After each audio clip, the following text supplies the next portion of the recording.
مجربات کے ساتھ جڑی بوٹیوں کے ذریعے علاج کیا جاتا ہے، مکمل جڑ سے روگ دور ہو جاتا ہے۔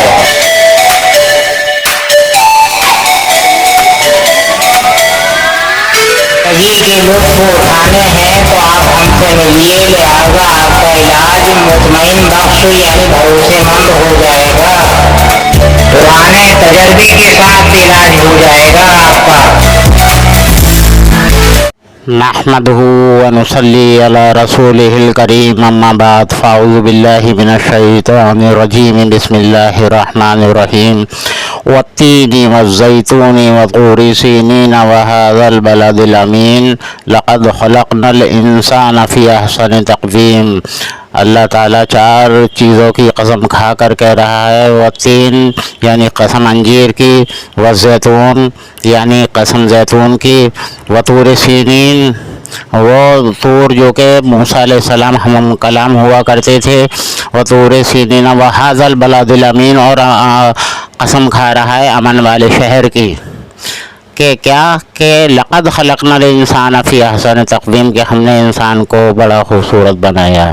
تو انسان ایک مخلوق ہے، اور مخلوق دیگر اور بھی ہیں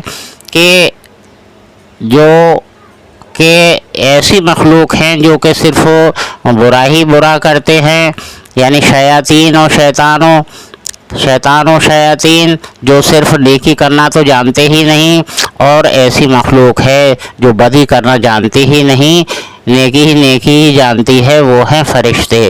اور انسان کو جو بنایا ہے تو وہ نیکی اور بدی دونوں ہی پر قادر ہے، دونوں ہی کاموں کو انجام دیتا ہے۔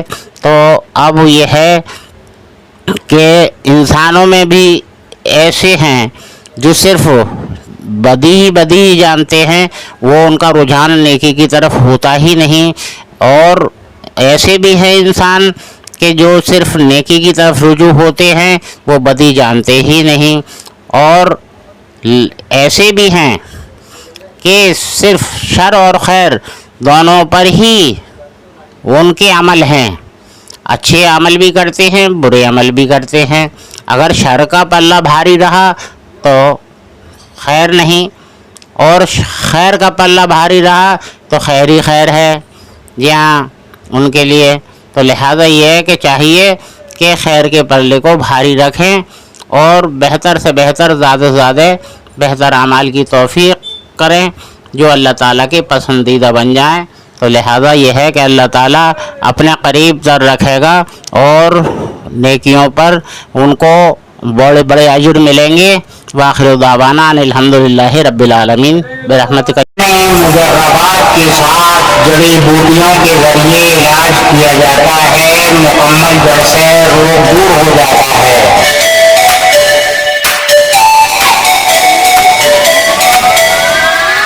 زندگی کے لطف اٹھانے ہیں تو آپ ہم سے ملیے، لہٰذا آپ کا علاج مطمئن بخش یعنی بھروسے مند ہو جائے گا، پرانے تجربے کے ساتھ علاج ہو جائے گا آپ کا۔